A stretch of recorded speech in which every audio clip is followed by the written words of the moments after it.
मन उदास रहना, परेशान रहना, चिड़चिड़ा रहना, किसी काम में मन नहीं लगना, नींद कम, भूख कम, सेक्स की इच्छा कम, सेक्स को एंजॉय नहीं कर पाना, फोकस कम, हाई कुछ गड़बड़ ना हो जाए, मैं जाऊंगी तो एग्जाम दे पाऊंगी नहीं दे पाऊंगी, ढंग से हो पाएगा नहीं हो पाएगा, कि किसी ऐसी जगह का, इंसान का या स्थिति का डर जो कि नहीं होना चाहिए। ओसीडी, वहम की बीमारी। हम इंसान को रोबोटिक नहीं बना सकते जी। इंसान के अंदर इमोशंस रहेंगे। अगर किसी घर में डेथ होगी तो रोना आना स्वाभाविक है, कि एक बात दिमाग में बैठ गई और चलती रहती है, चलती रहती है, चलती रहती है। 99.99 सेलिब्रिटीज मेंटल हेल्थ की बात करते हैं, ट्रीटमेंट के ऊपर बात करता है, वो कहता है हमने अपने ऊपर काम कर लिया जी, हम इतने अपने स्ट्रॉन्ग है। डिप्रेशन के अंदर जब आपका एक्सरसाइज करने का मन ही नहीं करेगा तो आप एक्सरसाइज करेंगे कैसे? एज इंडिया हम अपनी मेंटल हेल्थ को लेकर, अवेयरनेस को लेकर क्या कर रहे हैं? हम सिर्फ बातें कर रहे हैं और कुछ नहीं कर रहे।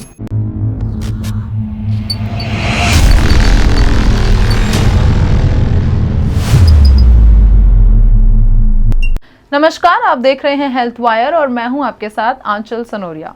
आज इस इंटरव्यू में हमारे साथ बातचीत करने के लिए हैं सर गंगाराम हॉस्पिटल के doctor Rajiv Mehta, vice chairperson of psychiatry, जो मेंटल हेल्थ को लेकर बात करने वाले हैं। मेंटल हेल्थ के बारे में वैसे तो इस वक्त हर जगह आपको तमाम ऐसी बातें मिल जाएंगी, लेकिन फिर भी कुछ ऐसी चीज़ें रह जाती हैं जिन पर ध्यान देना काफ़ी ज़रूरी है। तो उन्हीं टॉपिक्स पर इनसे बात करते हैं। Welcome sir, welcome to health wire. Thank you sir, सबसे पहले तो मेंटल हेल्थ की अगर हम बात करें तो एक तरीके से आने वाले वक्त में ये पेंडेमिक बन सकता है। जिस तरह से इसके केसेस बढ़ रहे हैं, लोग इस बारे में ओपन अप होकर बात कर रहे हैं। ऐसे में अगर बात करें कि इस टॉपिक पर, इस कंडीशन पर ध्यान देना इतना ज़रूरी क्यों है, अगर हम बात करें तो? देखिए, पेंडेमिक ये ऑलरेडी है। According to WHO, depression is the second most common cause of disability in the world after cardiac arrest, right, और कार्डिक इलनेसेस। तो India is the suicide capital of the world और suicide का main कारण depression है। अगर हम mental health को समझे तो हम सिर्फ एक बिहेवियर प्रॉब्लम समझते हैं मेंटल हेल्थ को, बट ये जो ऑर्गन है ब्रेन, ये सिर्फ आपके बिहेवियर को नहीं संभाल रहा, ये संभाल रहा है हमारे मोटर सिस्टम को, चलना फिरना, उठना बैठना, खाना। ये संभाल रहा है हमारे सेंसेस को, देखना, सुनना, सूंघना, महसूस करना।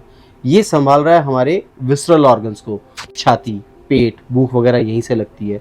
हाइपोथैलेमस और पिट्यूटरी हॉर्मोन्स के मास्टर ग्लैंड्स हैं, तो ये हमारी एंडोक्राइन सिस्टम को संभाल रहा है। इसी तरह से ब्रेन हमारी इम्यूनिटी को भी संभाल रहा है। तो जब ब्रेन के ऊपर स्ट्रेस आता है और उसके अंदर जब बिहेवियरल सिम्टम्स आते हैं, उसको हम मेंटल हेल्थ कह रहे हैं। बट ब्रेन के ऊपर जब स्ट्रेस आएगा तो ये देख के थोड़ी आगे कि मेरे को सिर्फ बिहेवियर वाले सिम्टम को ही हैम्पर करना है, तो किसी न किसी और तरीके से भी हैम्पर करेगा जी। तो वो स्ट्रेस जो है वो बाकी बॉडी के अंदर जाना शुरू हो जाता है और बाकी ऑर्गन्स को इम्पैक्ट करना शुरू कर देता है। तो इसलिए मेंटल हेल्थ ज़रूरी है कि जब हम स्ट्रेस को संभालेंगे तो हमारे बाकी ऑर्गन्स भी संभलेंगे। सर, बात करें अगर इसके सिम्टम्स की, तो एंजाइटी एंड डिप्रेशन ये कॉमन एक दो सिम्टम्स देखे जाते हैं, बट ऐसा नहीं है कि ये सिर्फ यही दो चीज़ें हैं जो सिम्टम्स है। इसके अलावा बाकी और भी चीज़ें हैं, मूड स्विंग्स, स्ट्रेस, और भी आप अगर इसमें ऐड ऑन करना चाहें तो वो क्या होंगे? राइट, ये भी जो आपने सब नाम लिए, ये उसी की ऑल्टरनेट नाम है जी। स्ट्रेस एक कॉमन मैन का वर्ड है। ओके। तो स्ट्रेस जब सिम्टम्स देता है और कुछ सिम्टम क्लस्टर इकट्ठे आते हैं तो हम उसको डिप्रेशन कह देते हैं, और कुछ सिम्टम्स क्लस्टर इकट्ठे आते हैं तो हम उसको एंग्जाइटी कह देते हैं। जैसे कि डिप्रेशन के सिम्टम्स होते हैं मन उदास रहना, परेशान रहना, चिड़चिड़ा रहना, किसी काम में मन नहीं लगना, नींद कम, भूख कम, सेक्स की इच्छा कम, सेक्स को एंजॉय नहीं कर पाना, फोकस कम, भूल जाना, गिल्ट महसूस होना, इन्फीरियर महसूस होना, रोना, ऐसा लगना कि जैसे भविष्य अंधकारमय है, भगवान मुझे उठा ही ले तो अच्छा है, या मैं कहीं चला जाऊं। तो ये सारे सिम्टम्स मिलाकर हमें डिप्रेशन कहते हैं। ज़रूरी नहीं कि सारे आएँ, पर अधिकतर आते हैं। इसी तरह से एंग्जाइटी डिसऑर्डर जो है वो एक बिग टर्म है। जैसे हम सारे इंडियंस हो गए, फिर बीच में पंजाबी हो गए, मराठी हो गए, राइट। तो एंग्जाइटी डिसऑर्डर्स के अंदर बहुत तरह के डिसऑर्डर्स आते हैं। जैसे कि सबसे कॉमन आता है आपका जनरलाइज एंग्जाइटी डिसऑर्डर, कि हर चीज़ के अंदर एक चिंता। बच्चे ने फ़ोन नहीं उठाया तो हाई कुछ हो तो नहीं गया, हस्बैंड थोड़ा लेट हो रहे हैं तो हाई कुछ हो तो नहीं गया, कुछ हो तो नहीं जाएगा, जिसका आंसर हाँ और ना दोनों के अंदर है। हाई कुछ गड़बड़ ना हो जाए, मैं जाऊंगी तो एग्ज़ाम दे पाऊंगी नहीं दे पाऊंगी, ढंग से हो पाएगा नहीं हो पाएगा, हर चीज़ के अंदर चिंता। वो चिंता स्पेसिफिकली जब आपकी हेल्थ को लेकर हो जाए तो हम उसको हाइपोकॉन्ड्रिक एंजाइटी क्या देते हैं कि हल्का सा छाती में दर्द हुआ, हाई हार्ट अटैक तो नहीं हो रहा, सिर में दर्द हो रहा, हाई ट्यूमर तो नहीं हो गया, खांसी आई, हाई कोविड तो नहीं हो गया, मतलब छोटी सी चीज तिल का ताड़ जब बन तिल का जाए। ताड़। इसी तरह से फिर पैनिक डिसऑर्डर आता है। पैनिक डिसऑर्डर जो है वो कल्मिनेशन ऑफ पैनिक एपिसोड्स है। पैनिक एपिसोड 15 मिनट से लेकर घंटे तक का एक एपिसोड होता है जिसके अंदर आपको बहुत ज़्यादा घबराहट महसूस होगी, पैल्पिटेशन महसूस होगी, ऐसे लगेगा कि हाय मैं मरा, मेरी जान निकली, वॉमिटिंग सा महसूस होगा, धुंधला, मुंह और गला सूख जाना, बेचैनी सी लगे रहना, ये एक पैनिक डिसऑर्डर बनता है। इसी तरह से कुछ चीज़ें होती है जिसको हम फोबियाज कहते हैं कि किसी ऐसी जगह का, इंसान का या स्थिति का डर जो कि नहीं होना चाहिए, जैसे भीड़ भाड़ में अकेले जाने का डर, कमरा बंद हो जाए अकेले जाने का डर, राइट, कहीं लड़ाई झगड़ा देख लिया उसका डर। तो इस तरह से एंजाइटी डिसऑर्डर बहुत सारे होते हैं। हाँ, एक और मेन ओसीडी, वहम की बीमारी, बारी बारी हाथ धोना, ताला बारी बारी चेक करना, चीज़ों को बहुत ज़्यादा सिमेट्री में रखना, तो ये हमारे कॉमन डिसऑर्डर्स हैं। इसके अलावा अनकॉमन डिसऑर्डर्स के अंदर हमारे मतलब कि जो कम कॉमन है वो आएंगे, डिमेंशियाज आएंगे, ड्रग डिपेंडेंस आएगी, सेक्सुअल डिसऑर्डर्स आएंगे, आपका बिंज ईटिंग वगैरह आएगा, ईटिंग डिसऑर्डर्स आएगा, इम्पल्सिव डिसऑर्डर, क्लेप्टोमेनिया, इस तरह की चीज़ें आएंगी। फिर बच्चों के व्यवहारिक प्रॉब्लम्स आएंगी, ADHD, ऑटिज़म, मेंटल रिटार्डेशन। तो ये इतनी सारी चीज़ें साइकेट्रिस्ट कवर करते हैं, जिसके अंदर सबसे ज़्यादा कॉमन डिप्रेशन और एंजाइटी होता है। और इसी के अंदर दो चीज़ें होती है, एक होता है स्ट्रेसर, एक होता है स्ट्रेस।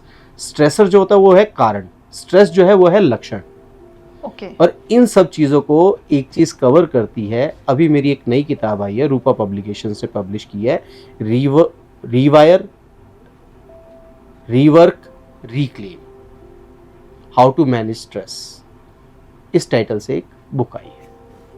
सर, आपने कहा कि ये मतलब, लेकिन ये सिम्टम्स तो यूजुअली हर इंसान में कहीं ना कहीं थोड़े या ज़्यादा पाए जाते हैं, तो क्या ये कह सकते हैं कि हर इंसान कहीं ना कहीं इस चीज़ को फेस कर रहा है? डेफिनेटली आज की डेट में हर इंसान ये फेस कर रहा है, पर हम इसको बीमारी कब कहते हैं, जो आप प्रश्न पूछना चाहते हैं मैं उसी को बता रहा हूँ कि हम इंसान को रोबोटिक नहीं बना सकते जी, राइट। इंसान के अंदर इमोशंस रहेंगे। अगर किसी घर में डेथ होगी तो रोना आना स्वाभाविक है, ब्रेकअप हो गया तो रोना आना स्वाभाविक है, फेल हो गया तो दुखी होना स्वाभाविक है। बट जब कोई व्यवहार लगातार कुछ समय तक चले, लगातार, और वो आपकी सामाजिक या व्यावसायिक जिंदगी पे असर डालने लगे, तब हम उसको इलनेस का कैटेगराइज करते हैं। So any behaviour when it is continuous and starts impacting either or social and occupational life or both, then we call that it calls for an intervention. The intervention may be medication, may be psychotherapy or may be both. Sir, एक term overthinking बहुत ज़्यादा लोगों में बढ़ रहा है। Personally मैं बोलूँ तो मैं भी बहुत ओवरथिंक करती हूँ। तो क्या ये साइन हो सकते हैं कि हम उस दिशा तक जा सकते हैं, हमारी मेंटल हेल्थ इससे बहुत हार्म हो सकती है? बिल्कुल हो सकती है। Overthinking is a part of anxiety disorder, जिसको हम पहले OCD कह रहे थे, उसी का एक पार्ट है कि एक बात दिमाग में बैठ गई और चलती रहती है, चलती रहती है। तो इसका नाम निकाला है हमने रूमिनेशंस। जैसे जब गाय जुगाली करती है ना, तो ये जुगाली करना, मेंटल जुगाली करना, तो इसको हम रूमिनेशंस कहते हैं। तो क्या ये सीरियस है कि हम एक वक्त तक ये बीमारी हमारी बहुत सीरियस हो जाए? अगर ये आपकी लाइफ को इम्पैक्ट कर रहा है, अभी जो आपने कहा, हाँ, तब, अदरवाइज नहीं। ठीक है।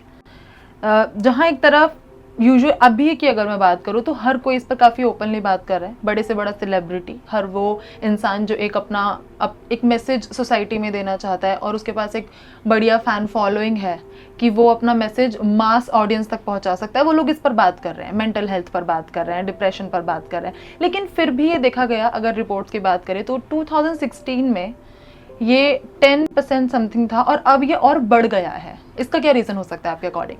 देखिए, पहले जो सेलिब्रिटीज़ बात कर रहे हैं हम उनकी बात करें। जी बताइए। 99.99 सेलिब्रिटीज़ मेंटल हेल्थ की बात करते हैं और उनका इलाज कैसे हुआ, इसके अंदर वो सिर्फ ये कहते हैं कि जी हमने अपने ऊपर काम किया, हमने एक्सरसाइज की, ये किया, जिम, मेडिटेशन। हाँ, पर 99.99% जो होते हैं वो इलाज होता है दवाइयों से। जब वो उसकी बात नहीं करते हैं तो इंसान प्रॉपर जगह पे नहीं पहुंच पाता है। जब आपका माइल्डर लेवल ऑफ डिजीज़ है, आपके लाइफस्टाइल चेंजेस, काउंसलिंग वगैरह हेल्प करती है। बट रिसर्च ये कहता है जब वो मॉडरेट टू सीवियर पहुंच गया तो उसका रोल, पहले दवाई आएगी फिर उसका रोल आएगा, ओके या साथ साथ आएगा। ओके क्योंकि दवाई एक स्टिग्मा है, तो इसलिए कोई भी सेलिब्रिटी, मैं खुद सेलिब्रिटीज़ को ट्रीट करता हूँ, कोई भी सेलिब्रिटी दवाई का नाम नहीं लेते। तो जब तक वो ये ओपनली एक्सेप्ट करना शुरू नहीं करेंगे, बताना शुरू नहीं करेंगे, मेरी उनसे रिक्वेस्ट है अगर वो सुन रहे हैं तो इसको बोलना शुरू करें, क्योंकि this is like a physical health only, okay right? Chemicals का खेल है सारा। जी तो जब तक वो ओपनली नहीं बोलना शुरू करेंगे तब तक लोग हेल्प सीकिंग बिहेवियर नहीं आएगा। इवन कहीं मैंने सुना था ट्विटर पर, जो हमारे मोटिवेशनल स्पीकर संदीप महेश्वरी हैं, वो खुद एंटी डिप्रेसेंट ले रहे हैं। तो ये ओपनली बोलना हुआ। बट ट्रीटमेंट पर कोई बात नहीं करता। ट्रीटमेंट के ऊपर बात करता है, वो कहता है हमने अपने ऊपर काम कर लिया जी, हम इतने अपने स्ट्रांग हैं जी, जबकि काम मेजरली दवाइयों ने किया होता है। उसके बारे में कोई काम बात नहीं तो अगर करता। आपने कहा मेडिकेशन, तो हमें किस लेवल पर जाकर लगता है कि अब हमें मेडिकेशन स्टार्ट करना जब चाहिए? आपकी लाइफ पे इम्पैक्ट आने लग गया, आपने खुद कोशिश कर ली। डिप्रेशन के अंदर जब आपका एक्सरसाइज करने का मन ही नहीं करेगा तो आप एक्सरसाइज करेंगे कैसे? तो जब आपने खुद कोशिश कर ली, आपने चलो 1-2 सेशंस ले लिए, आपको समझ में आ रहा है कि किसी रास्ते पे नहीं जा रहे, तब, या फिर पहले से ही आपको लगता है कि बहुत ज़्यादा सिवियरिटी है, ओके। तब। बट सिर्फ लगातार एक रास्ते पे चाहे फ़ायदा नहीं हो रहा फिर भी हम करते रहे तो वो फ़ायदा नहीं। काफ़ी सारे सेलिब्रिटीज़ ने उनका ये भी कहना रहा कि अगर हमने मेडिकेशन से इस चीज़ को कोप अप करने की कोशिश की, डिप्रेशन या एंजाइटी को, तो उनको उस चीज़ के ना साइड इफ़ेक्ट्स देखने मिले। राइट। वो क्या होते हैं, वो क्या हो सकते हैं? देखिए, एक टर्म होती है साइकोफार्माकोफोबिया, कि साइकेट्री की दवाइयों का डर। मैं लॉजिकली बात करता हूँ कि अगर इतनी दवाइयाँ नुकसानदायक होती तो क्या अब तक बैन नहीं हो चुकी होती? क्या यूरोप और अमेरिका में बैन नहीं हो चुकी होती? दूसरा, किस चीज़ का साइड इफ़ेक्ट नहीं है? ये जो फ़ोन आपने पकड़ रखा है, क्या इसका साइड इफ़ेक्ट नहीं है? जी, शादी करते क्या उसका साइड इफ़ेक्ट नहीं है? कार चलाते क्या उसका साइड इफ़ेक्ट नहीं है? तीसरा, नुकसानदायक ज़्यादा क्या, बीमारी या दवाई? चौथा, क्या हम किसी और बीमारी के अंदर साइड इफ़ेक्ट की बात करते हैं, बीपी की दवाई खाते हुए, शुगर की दवाई खाते हुए? पर दिमाग की दवाई खाते हुए हम हमेशा साइड इफ़ेक्ट की बात करेंगे। क्यों? क्योंकि दिमाग हमने अपने आप कंट्रोल करना है। मेरे को आज तक एक मोटिवेशनल स्पीकर दिखा दे जो रिचेस्ट आदमी बन गया हो, एक साइकेट्रिस्ट या काउंसलर दिखा दे जो चीफ मिनिस्टर बन गया हो। हम तो बिहेवियर के डॉक्टर हैं ना, तो हम अपना बिहेवियर क्यों नहीं चेंज करके कोई पावरफुल पर्सन बनते? मैं आपको करोड़ों लोगों को समझाने वाले बाबा लोग जेल में दिखा देता हूँ। जी, अब आप कहें जी कोई पॉलिटिकल वो है तो कहीं ना कहीं कुछ ना कुछ तो हुआ होगा तभी तो जेल पहुंचे, जेल पहुंचे। सही बात है ना? तो ये सुनने में अच्छा लगता है बट एक्चुअली है सारा दिमाग के केमिकल्स का खेल। अब 1981 के अंदर HIV डिटेक्ट हुआ, क्या उससे पहले HIV नहीं था? तो मतलब डिटेक्शन किट 81 में आई ना, हाँ। तो इसी तरह से दिमाग के केमिकल्स की डिटेक्शन किट नहीं आई है अभी। ओके, हाँ। हमें अपनी पढ़ाइयों से मालूम है, चाहे वो पोस्टमार्टम ब्रेन स्टडीज़ हो, एनिमल स्टडीज़ हो, ड्रग स्टडीज़ हो, कि गड़बड़ वहाँ हो रही है। नहीं तो आयुर्वेदा को आज से 5000 साल पहले दिमाग के और व्यवहार के लिए दवाइयाँ बनाने की ज़रूरत ही क्या थी? तब तो सब कुछ अच्छा होता था, लाइफस्टाइल भी अच्छा होता था, लोग भी अच्छे होते थे। तब की लाइफस्टाइल अब से तो काफ़ी हेल्दी थी। फिर भी बनाई ना, जी सोचो। सर, एक टर्म आती है बाइपोलर डिसऑर्डर, उसके बारे में अगर आप बता पाए हमारी ऑडियंस को। बाइपोलर मतलब दो तरह के पोल, एक तो डिप्रेशन जो हमने अभी डिस्क्राइब किया, और दूसरा उसका ऑपोजिट पोल होता है जिसको हम मेनिया कहते हैं। तो उसके सिम्टम्स डिप्रेशन से बिल्कुल उल्टे होते हैं। ज़्यादा बातें करना, बड़ी बड़ी बातें करना, ज़्यादा खर्चा करना, ज़्यादा पूजा पाठ करना, नींद की कमी हो जाना, शरीर में फुर्ती बढ़ जाना, सेक्स की इच्छा बढ़ जाना, सजना संवरना बढ़ जाना, इंग्लिश में बातें करना, नाचना गाना, अथॉरिटेटिव हो जाना, जो मैं कह रहा हूँ वैसे ही करो, बिना मतलब उपदेश देना। तो इस तरह की कई सारी चीज़ें जब इकट्ठी आ जाएं और आपकी पर्सनैलिटी से ज़्यादा हो, कुछ दिनों तक रहे, तो हम उसको मेनिया कहते हैं। तो हम बाइपोलर डिसऑर्डर कब कहते हैं? जब लाइफ के अंदर एक डिप्रेशन या एक मेनिया का एपिसोड हो, एक डिप्रेशन और एक मेनिया का एपिसोड हो, या फिर 2 मेनिया के एपिसोड्स आ जाए, तब हम उसे बाइपोलर डिसऑर्डर कहते हैं। इसकी कोई इंटेंसिटी या फिर? हर चीज़ की इंटेंसिटी है, माइल्ड, मॉडरेट और सीवियर। बाइपोलर की नहीं होगी, वो मेनिया की होगी। हाइपोमेनिया माइल्ड होता है, मेनिया मॉडरेट होता है, mania with psychotic symptoms severe होता है। ओके सर, अगर लाइफस्टाइल जैसा आपने कहा कि पहले तो इतना अच्छा था फिर भी, तो अब के अकॉर्डिंग, अब के टाइम के अकॉर्डिंग अगर हम अपने लाइफस्टाइल में कुछ चेंजेस करें तो क्या मेंटल हेल्थ को थोड़ा कंट्रोल किया जा सकता है अपने? डेफिनेटली। जब आप एक्सरसाइज और योगा वगैरह करते हैं, एक्सरसाइज मीन्स चाहे स्पोर्ट्स हो, चाहे रनिंग हो, चाहे साइकिलिंग हो, तो आपके ब्रेन के अंदर ऑक्सीजन और ब्लड फ्लो बढ़ता है, जिससे ब्रेन ढंग से फंक्शन करता है और हार्मोन सिक्रीट होते हैं। तो उससे आप कुछ हद तक उन चीज़ों को प्रिवेंट कर सकते हैं और कुछ हद तक ट्रीट कर सकते हैं। ओके। बट कई बार इलनेस इतनी होती है कि आपका मन नहीं करेगा, या उसके लिए आपको घंटों की एक्सरसाइज चाहिए, हाँ। जो कि फिर पॉसिबल नहीं होती है। और सर, जिस तरह से अभी इस पर इतनी बातचीत हो रही है अवेयरनेस के लिए, तो हम अपनी मेंटल हेल्थ एज इंडिया, हम अपनी मेंटल हेल्थ को लेकर, अवेयरनेस को लेकर क्या कर रहे हैं इस पर? हम सिर्फ बातें कर रहे हैं और कुछ नहीं कर रहे हैं, राइट? ये है। तो आपके अकॉर्डिंग हमें क्या करना चाहिए? हमें एक तो मिथ से निकलना चाहिए कि सब कुछ हमारे हाथ में है, सब कुछ काउंसलिंग और एक्सरसाइज से बदल जाएगा, राइट? प्रॉपर जगह पे पहुंचना चाहिए, और हम जो कर सकते हैं, वो जो स्ट्रेसर्स आ रहे हैं लाइफ के अंदर, उसको पहले से ही समझकर अगर उनको चेंज कर सकते हैं तो उनको चेंज करने की कोशिश करें, ये ज़रूरी है।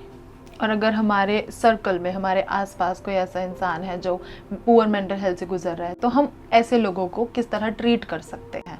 हमें क्या करना चाहिए उनके साथ बिहेवियर में?